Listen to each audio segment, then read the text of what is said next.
Hello and welcome to the Reviews Brothers, where I'm going through my top 10 for just about every system I've owned. We are looking at the original Game Boy here, and it's actually not one that I owned until pretty late in its life, but I did manage to play a fair few games for it as my cousin had it, as did one of my best friends and my neighbour, so I did manage to play a lot of the games that really stuck with me. And I should probably put a trigger warning here, there's no Zelda yet again. That's NES, SNES and Game Boy with no Zelda in my top 10? Am I even a real gamer? Anyway, how about I shut up and we take a look at some games in no particular order. Let's start with an obvious one. It's Super Mario Land 2, the 6 golden coins. This is one my neighbour Andrew had, and he'd let me play it while we sat out on the stairs of our houses. The original Mario Land was good fun, but boy, the sequel just blows out of the water in just about every way. It also introduced the world to Wario, Mario's evil counterpart, and the story goes that he's showed up and has taken over Mario's castle, because of course Mario has a castle. He's locked the door using 6 golden coins and given them to his toughest henchman. So Mario has to set off across 6 worlds, tracking down those coins so he can get back in the castle and kick Wario's ass. And the game is just pure Mario through and through. You'll explore 32 levels, including a few secret ones. These are divided up into worlds, much like Mario World on the Super Nintendo. And what's nice is that you have free reign of a map pretty much right from the start, so you can tackle the worlds in whatever order you want. There is no real benefit in doing them in a particular order, so just go crazy. You'll be doing the usual Mario platforming, jumping on enemies, collecting coins and fighting bosses. There's a few different things here though. Firstly, the power-ups. You still get the mushroom that makes you bigger and the fire flower that lets you fire fireballs. But you also get a carrot that gives you bunny ears, and as we all know, they give you the ability to float, but not fly. These are a nice new addition and come in very handy for most levels for skipping large portions of them. Normally in a Mario game, getting 100 coins earns you an extra life, but here that's not the case. Instead, you'll need to kill enemies to get extra lives, and you get a tally at the bottom of the screen. You do still want to get the coins though, as you can use them to gamble and earn extra lives and power-ups. As well as this, each level has 2 exits. One that's easy to reach and just takes you out of the level, and the other one not so much, and it gives you a chance to earn power-ups and extra lives in a bonus level if you can get to it. And it's all loads of fun. It looks great with some of the best graphics on the system, and the music and the sound are excellent as well. My only real complaint is that it is pretty damn easy. You can beat the whole thing in about half an hour, even just after a couple of tries. But actually that was kind of a thing for the Game Boy. Being a portable system, games were often shorter deliberately. So really it's a minor gripe, and one that you're probably going to hear a lot in this video. And this is definitely still a game I go back to when it's time for some handheld action.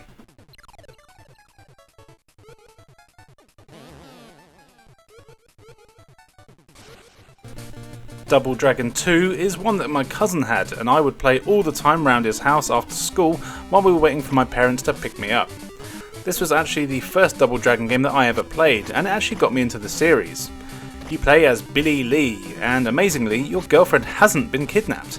Instead, you're fighting off a bunch of thugs, ninjas and other bad sorts who are trying to take you down after being hired by an unknown organisation. So you need to track down the people trying to get you killed. Interestingly, this is not the same as the NES or arcade versions, instead being its own thing. Gameplay wise, yeah, it's what you'd expect from a side-scrolling beat-em-up. You walk from left to right, eventually the screen will lock and enemies will appear. Being on the Game Boy, you only ever get 2 enemies at a time, and most of the time it's 2 of the same enemies that appear, but not always. You've got 2 attack buttons, one that makes you punch and the other that makes you kick. You've got your usual combos that you can do by hammering the same button over and over, and you can do slightly different ones by pressing combinations of each of the 2 buttons. If you're close enough, you can also grab enemies and either punch them in the face a few more times, or you can throw them away from you. And what I really like is that you can attack enemies that are on the ground with a devastating knee drop that's very easy to pull off. You just need to press an attack button when you're near them on the ground. For some reason, the game also has a massive emphasis on ducking. In this game, pressing both buttons at the same time will make you crouch. Now, you can actually use this to dodge attacks if you're quick enough, but honestly that's probably more hassle than it's worth. But if you press attack while you're crouched, you'll do a massive jumping uppercut that does a ton of damage, but it can be hard to hit enemies with. Thankfully, it's not one of those moves that causes you to lose health when you use it. Interestingly, enemies can also crouch, and they'll do that to dodge your attacks, and counter-attack against you. Thankfully, when you do get the signs, you do usually have enough time to either crouch yourself or just move out of the way to dodge their attacks. There's not a huge amount of levels here, but the game does go on for much longer than you'd probably expect. And you will see the subway stage quite a few times, but it actually kind of makes sense, as after each and every level, you travel on it in order to get to the next gang member's turf. Every level ends with a boss, and they're all fun to fight, but it's not hard to figure out their patterns. Not that I'm complaining, but it makes me feel like a badass. So, with the good graphics, simple, fun combat, and some pretty decent music, this is still a game that I enjoy playing to this day. The only thing that I think is a bit of a shame is that you don't get any weapons to use and just have to smash everyone's face in with your fists. Enemies have baseball bats and things, but you can never steal them. Still, that doesn't matter, as your fists are more than enough for the job.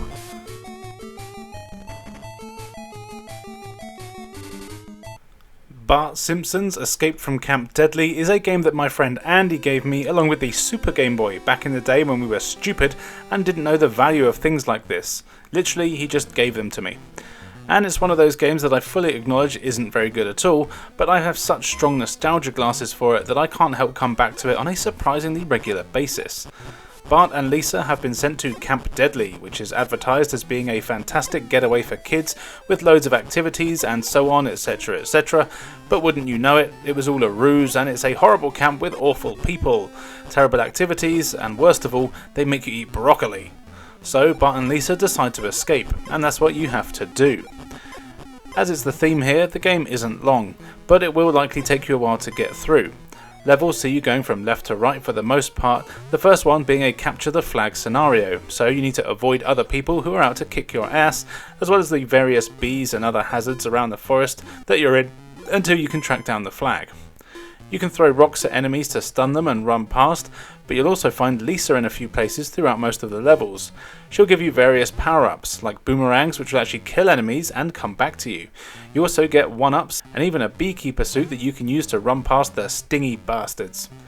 Once you've found the flag, which is just to the right, you are in the canteen, where you're still being hounded by the other camp goers, but thankfully you can collect the gross food and throw it at them to defeat them. Then at the end of that level, you get an extra bit of health for every 5 bits of food you still have in your possession. What's funny is that if you throw food when you're in the eye line of the dinner ladies, they'll force you to eat what you have in your pockets, which is quite amusing. The levels then actually just repeat a few times, but with slightly different layouts, until eventually you're climbing the mountain in order to escape the camp, but you still have to watch out for enemies and wildlife that wants to stop you from getting out. I've actually never managed to beat this level, and even to this day, it's really something that I should try and do a bit more. Graphically, the game is fine, but not particularly impressive. The animation is very minimal, but you can tell what's what. I do quite like the music though, and there's a few voice samples here that aren't too bad. But the game itself isn't really one I'd say you need to rush out and play. I'm fully aware that my enjoyment of the game is based on nostalgia, but hey, if it looks fun to you, then why not give it a go?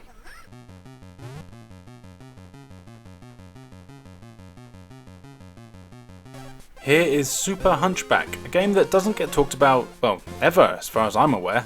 This is one of the first Game Boy games that I played and I still love it. You are Quasimodo and you set out to rescue Emmanuel from a tower.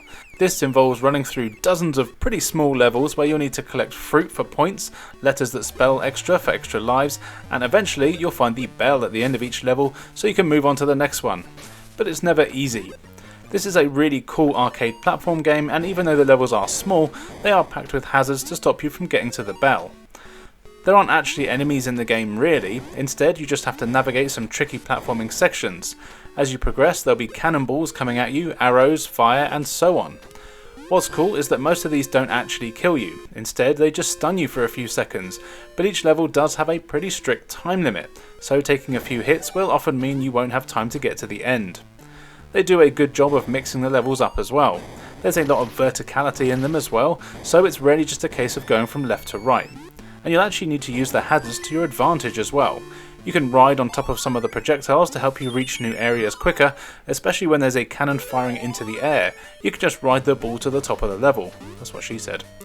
There's also swimming sections. These can be tough and are often lined with spikes, which are always a one-hit kill. You'll find bonus levels in most stages as well. These are a simple case of trying to collect all the fruit while jumping on increasingly precarious platforms. But if you make it to the end with all the fruit, you'll get an extra life. And you'll need them, because this game is actually really unforgiving. You only get a few lives and no continues, and this is another game that I haven't actually managed to finish yet. It looks good though, with some big sprites and a lot of detail, and the main thing that I always remember that's really stuck out to me was the animation of the bell at the end of each level. I loved how it looked and still like it to this day. If I remember right, it was my brother's friend Alan that had this game, and he'd let me play it when we saw him, which was pretty cool. Other than that though, I don't know anyone else that ever owned this, or has even played it in fact, but I do highly recommend that you do. It's a great game.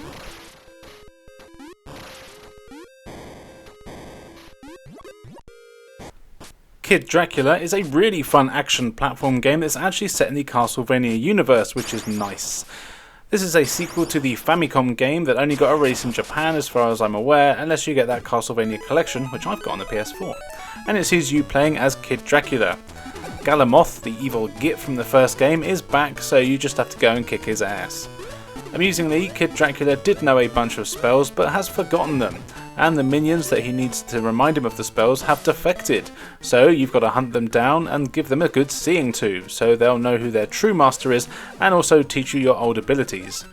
Gameplay wise, it's a pretty simple platform game. You go through various spooky themed levels, but they are kid friendly spooky, and everything's a really cool look to it. I don't know what it is, but there's something appealing to this sort of horror for kids. I think it's because I grew up with shows like Funny Bones and Goosebumps that I still have a soft spot for this kind of style. Anyway, you've got to fight a lot of enemies as you're making your way through the levels. These come in the form of bats, zombies, skeletons, bugs, evil plants, animals, and so on. Nothing that will give you nightmares, and if they do, you've got bigger things to worry about. Thankfully, Drac is pretty handy with a fireball, and you can tap the attack button to shoot enemies, or hold it down to charge a much stronger attack. Killing enemies with this also makes them drop a coin. At the end of levels, you can use the coin to gamble for the chance to win more coins, or even extra lives. But this is actually pretty annoying, as your odds of winning are never particularly good, and I never really knew what I was meant to be doing on these bits anyway. Still, it's not the end of the world, there's other ways to get lives. Levels all tend to have a boss fight as well, and these can be surprisingly tricky. In fact, this whole game is actually a lot harder than you'd probably think. Don't be fooled by the kiddie art style, this is a game that's still full of tricky platforming and enemies, and is probably one of the hardest in this video. When you do kill the bosses though, you'll learn another one of your powers, which can then be used as much as you like throughout the rest of the game.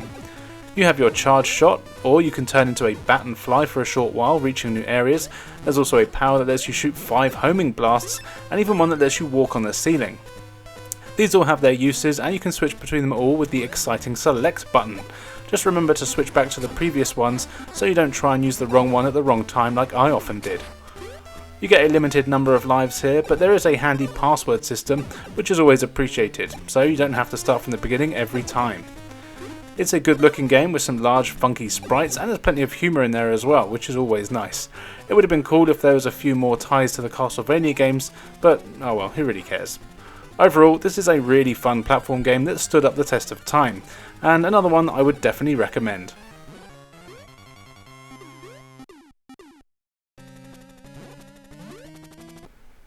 Operation C is another game that my neighbour Andrew had and I played a lot. I always loved playing it, but I'm pretty sure I never got past the first level, or if I did, not very far past it.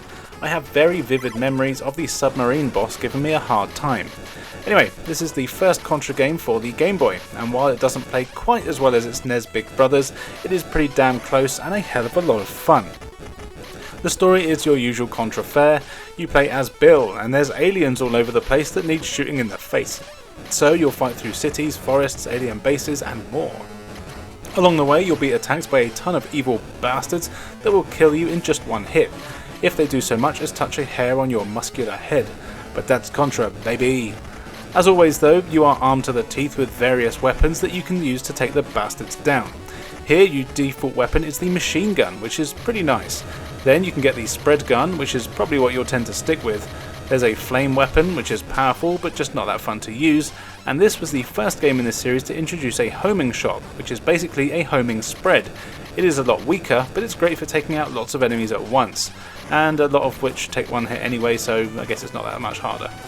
There's two styles of play here. You have the standard side-scrolling levels, which combine shooting action with platforming, and you even have a few of the top-down levels as well. And while the game isn't the same as Super C or Pro Protector 2 as I know it, a lot of the levels are very similar in terms of layout and even a couple of the bosses, but that's not a bad thing really. It's actually impressive that they've managed to keep the action as faithful as they have. As with all Contra games, it's not an easy one. There are enemies all over the place, and even though they do only take a few hits and have fairly simple patterns, the game is still challenging, though I will say you're likely to beat it after 3 or 4 tries. I do especially like the bosses, which always take up most of the screen, and by killing enough enemies you get extra lives, which is handy. Graphics wise, the game is very good actually. It's basically on par with the NES games, though it does run a little slower, as a few Game Boy games tend to do to reduce the flicker. And yep, the music here is excellent. Very 80s and 90s Konami, which is always a good thing. Overall, this is still a very fun Contra game, and if you're a fan of the series, you really should give it a go.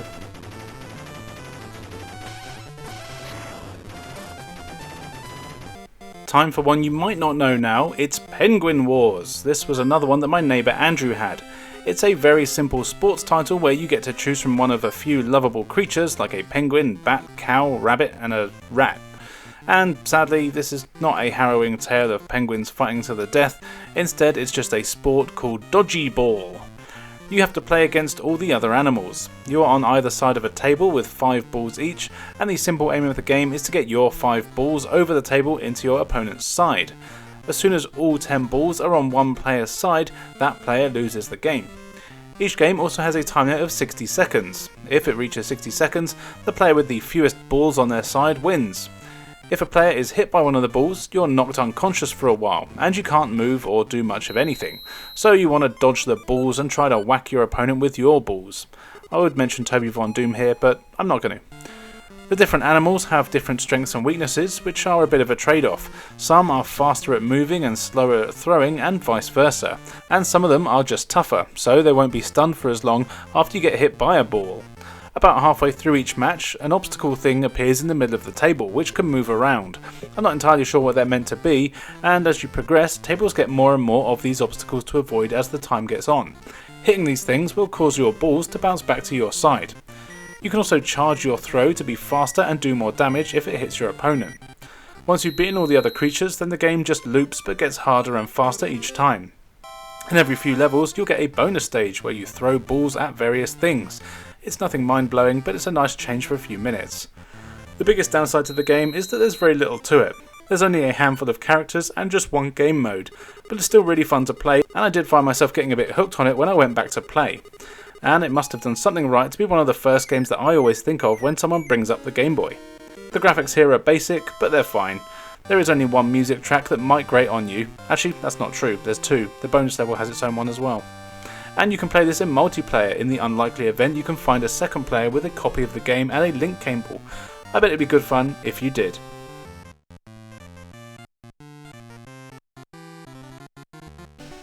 Okay, here's another obvious one. It's Pokémon, specifically Pokémon Blue. Everyone knows that people that think they were cool went for the red one and chose Charmander as their starter, but the actually cool people got Pokémon Blue and choose either Squirtle or Bulbasaur. So this actually is the game that made me beg and plead my parents into getting me a Game Boy one birthday, and I still love the game to this day. Now really, I don't need to tell you much about Pokemon, so I'll probably keep this a bit brief. You are a little kid, sometimes called Ash, but you get to name him. It's your birthday and you're old enough to get your own pocket monster, or Pokemon. So you go see Professor Oak, who gives you a choice of 3 to start with. You choose the one you want and then you set out to complete your life goal of becoming a Pokemon Master and having the strongest Pokemon in the land.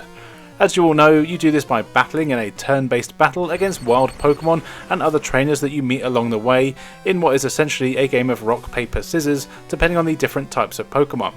You have to explore a pretty large world which is broken into various stages and regions, each region having its own Pokemon in it, usually based on a theme like water, rock, grass, bug and so on. When you're exploring, you'll have random battles with the wild Pokemon, and you'll need to weaken them enough to be able to catch them in a Pokeball. Once you catch them, it's yours and you can use it in battle. And it is really amazing how attached you can get to the little shits. Leveling up your Pokemon is the main aim of the game, and you'll want to do a lot of grinding here in order to make yours as strong as possible. As they level up, they'll learn new attacks or other moves, and you can even buy new moves from shops to teach them, but they have to be ones compatible with your Pokemon type, because you can't teach a water move to a fire Pokemon, that would be silly. But yeah, I know there's exceptions, calm down. Leveling them up also causes some of them to evolve into new, more powerful forms, and this is always exciting. You'll also fight other trainers, and these are often a lot tougher than the wild Pokemon that you'll find. You can't catch their Pokemon, but beating them gives you a lot more XP, and you'll also get money, or sometimes even items for winning. If all your Pokemon get knocked out, you'll go back to the nearest Pokemon Center where they're healed, and you'll lose a bunch of money. There's 151 of the little bastards out there for you to get, but catching them all is definitely not easy. You'll need to catch most of them, but some can only be obtained by trading with friends in real life, who have the other version of the game, and some you might not be able to get at all without nefarious means, but you'll have a blast doing it. The gameplay is definitely a little aged now, and believe it or not, I've actually never played through any other Pokemon games since, so I can't really tell you how they've improved. There's like 100 of little shits now, and I'm sure they've done a lot in terms of balancing and getting new types in there. But for me, this is where it's at. I prefer the designs of the original Pokies, and getting them strong enough to take on the gym leaders and Team Rocket is still just as fun as ever. Now, there's loads more to it, but it's Pokemon, so you already know everything. But if you haven't actually played a Pokemon game, there's no shame in that. But I would say to give it a go. I bet if you catch just 10 of the buggers, that's enough to get you hooked.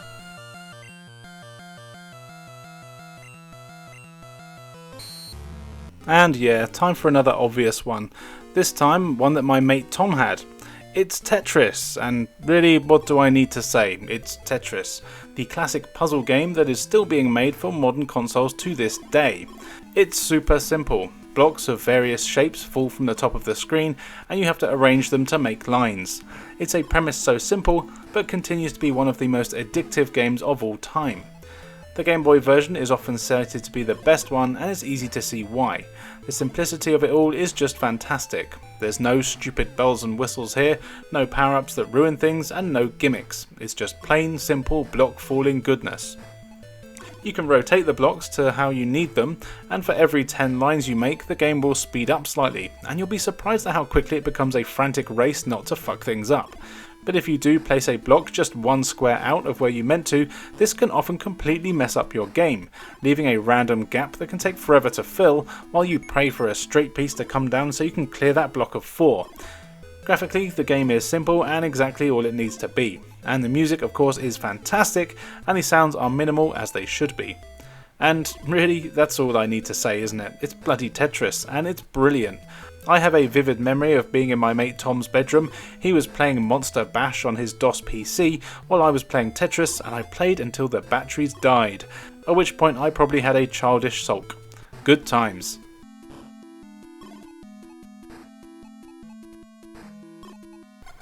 And finally for today, here is Teenage Mutant Ninja Turtles Fall of the Foot Clan, a game that my cousin had along with Back to the Sewers, but I always preferred this one. You'll never believe it, but April O'Neil has been kidnapped by Shredder and Krang, so the 4 turtles set off over 5 levels to go get her back. Gameplay here is simple. You choose from any of the turtles and then make your way from left to right where you just have to get to the end of the stage. What is a real shame here is that none of the turtles play any differently. They are all exactly the same in terms of speed, jump, health, power and so on. And what's even more of a shame is they are literally the same sprite, and all they've done is change the weapon, but not the animation, so it all looks a bit janky when you're attacking. In terms of attacks, you have a basic whack with whatever weapon you're holding. You've got a jump kick, and if you crouch you can throw a ninja star, though to be honest you won't ever do this, it's kind of useless. There's only a handful of enemies. You've got foot soldiers, which are the bulk of them. They come on the screen and walk at you. There's Mouser robots, flying bug things, bats, and of course other robot things from the Technodrome. Most of the enemies only take one hit to defeat, so they're pretty easy. And you do have a few hazards on some of the levels as well, like rolling rocks and spikes and even motorbike riding foot soldiers, but these are generally easy to avoid thanks to the generous hitboxes. In fact, the whole game is pretty damn easy and will likely be beaten in about half an hour on probably your first go. If you do lose a life, you get to choose another turtle and carry on from the last checkpoint. What I do like though are the bosses. There's Bebop, Rocksteady, Baxter Stockman, Shredder and Krang, and I have to say they are all actually pretty easy as well. I actually only died once when I was playing through for the first time here, and that was against Krang, though I suppose I did play this a lot as a kid.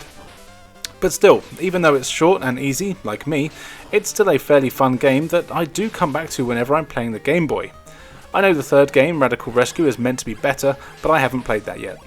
And that's all I'm going to say about this one for now, as I actually had a more in-depth discussion about this game with Lithko, who had me as a guest on his podcast Afterglow. And yes, you might recognise him from the wrestling games video a little while back.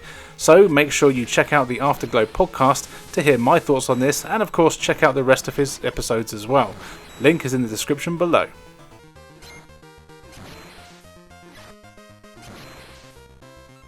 So there you go, my personal 10 favourite games for the Game Boy. Nope, there's no Zelda, nope, no Castlevania, and nope, no whatever game you're currently mentioning in the comments, probably because I didn't play them. But I do love the Game Boy, so do be sure to let me know what other games I should be checking out, as I do actually play a surprising amount. On screen now you can see where you can follow me, so why not do so? There's loads of extra content for you to enjoy. And now all that's left for me to say is thank you for joining us, and we'll see you next time.